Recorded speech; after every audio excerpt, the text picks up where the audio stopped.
What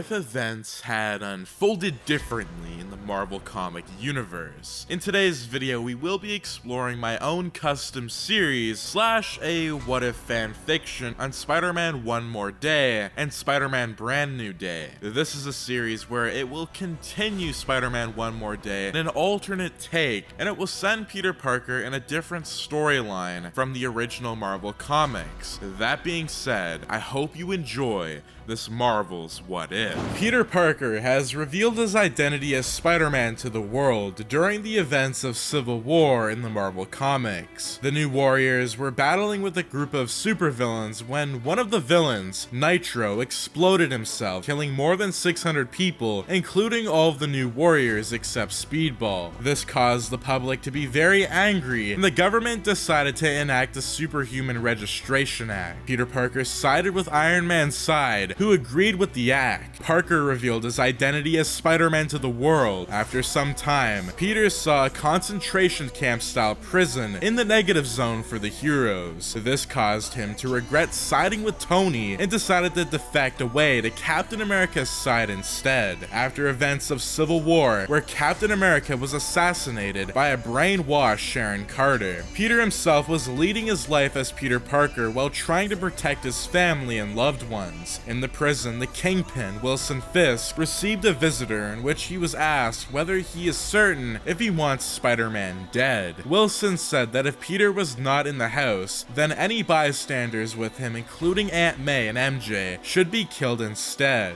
The sniper then left and decided to camp outside where Peter was. MJ was at home and worried for Peter after the events of Civil War, but Peter assured her that he is still fine. As Peter entered the apartment, the sniper was aiming his scope at Peter. Peter's spider sense went off and he rushed to move MJ out of the sniper's scope, but was horrified when the bullet missed him and his Aunt May instead was hit. Aunt May went into an intensive care unit in the hospital after being shot. Peter then transported Aunt May to the hospital via web swinging. He hid from the hospital staff but heard that May has lost a lot of blood. He told MJ that he will do anything to keep Aunt May alive. At the same time, he will hunt down evidence of the assassin. In the original timeline, Peter wore the black suit, which was modified after the Venom symbiote. He shown humorless aggression while pursuing his enemies. However, in this fanfiction timeline, things went differently instead. Peter was depressed while he was searching for the shooter's whereabouts and who hired him. He could only find a sniper scope. Peter then thought of what happened all of this time, from the events of Civil War till now. If only he had not revealed his identity as Spider-Man to the world, none of this would have ever happened. After some time, Parker started hunting down more sniper scope sellers. Instead of his usual interrogations with jokes, Peter was still relentless as he beat down each seller to the brink of death, while almost hitting a roadblock as he couldn't find any hints on who the possible shooter was. Peter wished he could kill the sniper who shot Aunt May with his own hands. He decided to take a short nap while thinking back again of the next possible course of action. That night, while he was sleeping, the black goo crept into his room where he was sleeping. The black goo went onto his suit and turned his suit into black colored. Parker awoke in the next day and was surprised to see that his suit has already transformed himself. He thought that it was the Venom symbiote, but he thought that the symbiote has already went back to Eddie Brock and the other hosts. He felt that it doesn't matter and decided to continue looking for the assassin while he had the Venom symbiote. He eventually found the dealer who told him that the shooter was a man named Jake Martineau. Peter tracked down Martineau and started beating him up brutally. The Venom symbiote in him fueled his rage even more, to the point where Jake was almost dead. As Peter questioned who hired him, he was shot in the chest. Peter's Venom symbiote enhanced his speed as he caught up with the second hitman. The second hitman was caught by Peter and he started bashing up the shooter. A phone call came in for the second shooter in which Peter answered it, and it turns turns out to be the killer was hired by none other than Wilson Fisk himself. Peter then went to the prison where he confronted Kingpin. Kingpin taunted Spider-Man for being a chump for believing in the greater good. Peter then started to fight against Kingpin. At first, Fisk was able to put up a good fight, but the thought of losing Aunt May and with the symbiote fueling his rage, Peter said that he will not kill Fisk, but rather torture him to the brink of death. Parker would then break both of Kingpin's arms and legs, making him disabled for good. Other inmates in the prison were horrified at Spider-Man's actions, as they have never seen him this ferocious before. They tried to stop him, but Peter removed his mask before beating them up too. With most of the inmates and Kingpin on the brink of death, the prison guards came in and wanted to stop the fight. Spider-Man decided to leave the place and told the others that anyone who harms his family and loved ones will be killed for good. Peter decided to take a break at the abandoned factory. He removed the mask and realized that the symbiote was indeed turning him into his dark side again. While he knew that the chance of Aunt May surviving is low, but he couldn't help and think that maybe he could still save her if he asks for help from Tony Stark or Reed Richards. He then heard a police car siren wailing across the city.